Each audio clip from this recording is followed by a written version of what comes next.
Today, we are diving into the psyche of the Nigerian university. Welcome back, guys. This is Madness in Nigerian Living, and I'm your host, Gesi. Yay!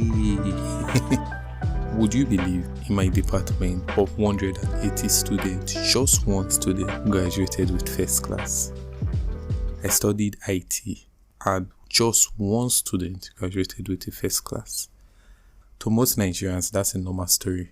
Some people would even be surprised we had a first class student. That's how crazy it is if you are studying in a state university or in a federal university. And the question is, why is that so? Why do lecturers have to fail students to be considered good lecturers?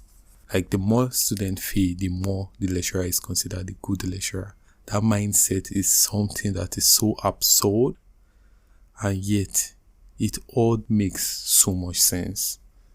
It makes so much sense when you really think about it.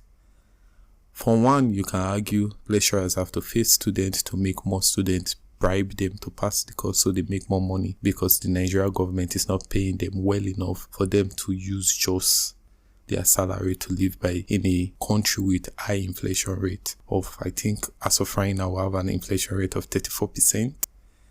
You can say that's the angle, but I don't think that's it. Might be it, but I don't think that's it. I do believe this mindset comes from one thing. This next generation are too lazy and they are getting it easy. That's the mindset. That's the mindset. The mindset is, oh, we are getting it easy.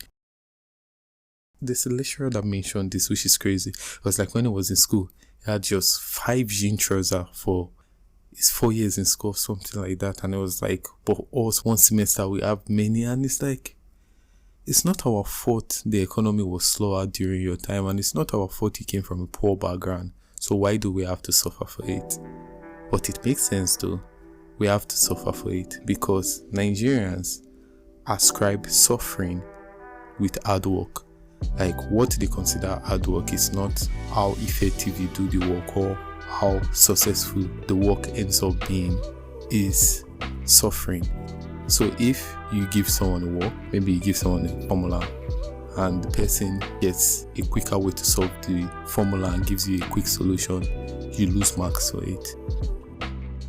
I remember when I was in school, there was a course we did. I can't remember the title of the course anymore, but the course was about object programming, and the main programming language was Java and C++. As at then, I was already learning C++ on my own, so I never attended the lectures. I never attended it. And in our exams, there was one question to write a syntax to create a model that would do something. I can't remember what it does, and I wrote it very small. I went for a shorter code that I knew would give me that output. But I'm inside the exam, I'm not trying to write the long code. This was a short code that will always work. And I was like, bet, wrote it. My mind was, that exam was very simple, very simple. Then result came back and I got a C. I was like, that was supposed to be A. Then I went to make research. I was asking, oh, what happened? Why is this a C? Why is that? And they were like, I never wrote it the long, difficult way. And I'm like, but the result is the same. It gives the same result. Why does it have to be? And that's the madness. Why do we have to suffer for us to be considered intelligent? Why do we have to suffer for us to be considered hardworking? And that's how our former president Barry said, we are lazy Nigerian youth. Different presidents, different governors, different leaders have all had that mindset. The next generation is lazier than the previous generation, and so you have to punish them for it. That's a stupid way to think, but it's the reality. So the Nigerian lecturers would punish us for being lazy. They would not give us the scores we deserve, because if it looks like we can get the best grade easily, it looks bad. It looks like they are encouraging us to be lazy, as opposed to we are somehow finding easier ways to do these things. And one of the saddest, craziest, funniest story I heard was in my final year. One of the last lecturers went for, the lecturer stood in front of the class speaking to us. It was like, you guys are about to write your final exams, and the last course from him we wrote that a vast majority of us got A. But when they sent the results to the Senate felt like our department was just making us pass, and that's not good. So they have to take back our result and remark it, and that's why now majority of us have B's. That if you have B, you're supposed to be A. And I'm like, what does this even mean?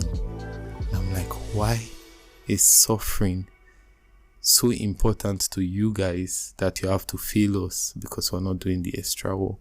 Or better still, why do we have to fail for you guys to look like you guys can really teach us? It makes no sense. We might not be able to fully know. There are multiple angles as to why this might be the case.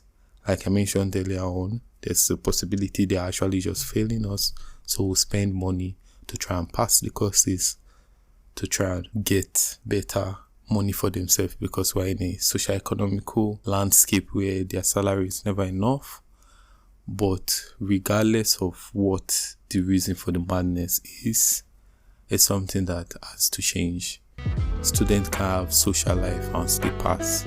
Students can wear ripped jeans and still pass. Do not face students outside of their ability to write your exam. And yeah, that's it.